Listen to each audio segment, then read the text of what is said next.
નમસ્કાર મિત્રો, સ્વાગત છે આપણું આપણી યુટ્યુબ ચેનલ પર।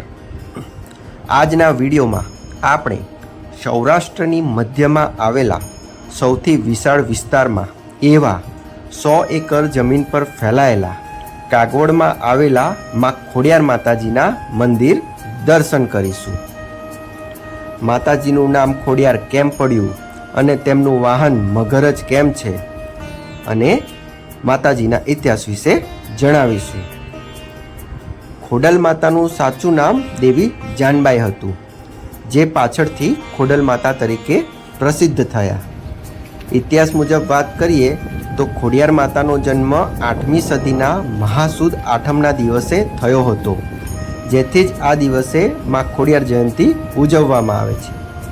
કહેવાય છે કે મામણિયા ચારણને એક પણ સંતાન ન હતું, જેથી બંને દંપતીએ સંતાન પ્રાપ્તિ માટે શિવજીની કઠોર તપશ્ચર્યા કરી અને શિવજીએ પ્રસન્ન થઈ 7 પુત્રી અને પુત્રનું વરદાન આપ્યું।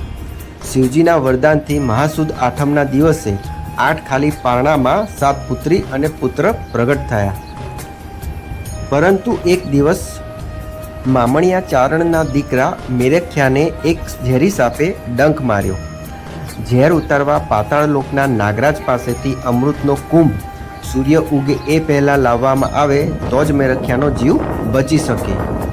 આ વાત સાંભળીને સૌથી નાની બહેન જાનબાઈ પાતાળમાં કુંભ લેવા જાય છે અને જ્યારે કુંભ લઈ પાતાળમાંથી બહાર આવવા લાગ્યા ત્યારે તેમને રસ્તામાં પગમાં ઠેસ વાગી અને ચાલવામાં તકલીફ થવા લાગી, જેથી તેમણે સૂર્ય ઉગે એ પહેલાં પહોંચવા મગરનો સહારો લીધો। આથી જ તેમનું વાહન મગર છે। જ્યારે જાનબાઈ બહાર આવ્યા ત્યારે પગમાં વાગ્યું હોવાના લીધે ખોડાતા ચાલતા હતા અને આથી જ તેમનું નામ ખોડિયાર પડ્યું અને ત્યારબાદ લોકો તેમને ખોડિયાર માના નામથી જ ઓળખવા લાગ્યા। આ મંદિર વિશે વાત કરીએ તો વર્ષ 2011 જાન્યુઆરી મહિનાની 21 તારીખે મંદિરનો શિલાન્યાસ કરવામાં આવ્યો હતો અને ત્યારબાદ 21 જાન્યુઆરી 2017ના રોજ માં ખોડિયારજીની પ્રાણ પ્રતિષ્ઠા કરવામાં આવી। આ મંદિર ખૂબ જ વિશાળ, સુંદર અને સાથે અન્ય બીજા એવા 21 દેવીઓની મૂર્તિ પણ સ્થાપિત છે। ખોડલધામ મંદિર ભારતના સૌથી મોટા હિન્દુ મંદિરમાંથી એક છે।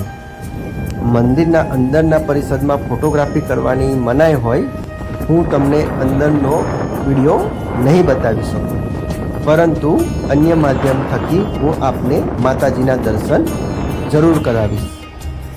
માં ખોડિયાર આપ સૌની મનોકામના પૂર્ણ કરે। નવા વિડીયો સાથે ફરી મળીશું। જય માતાજી।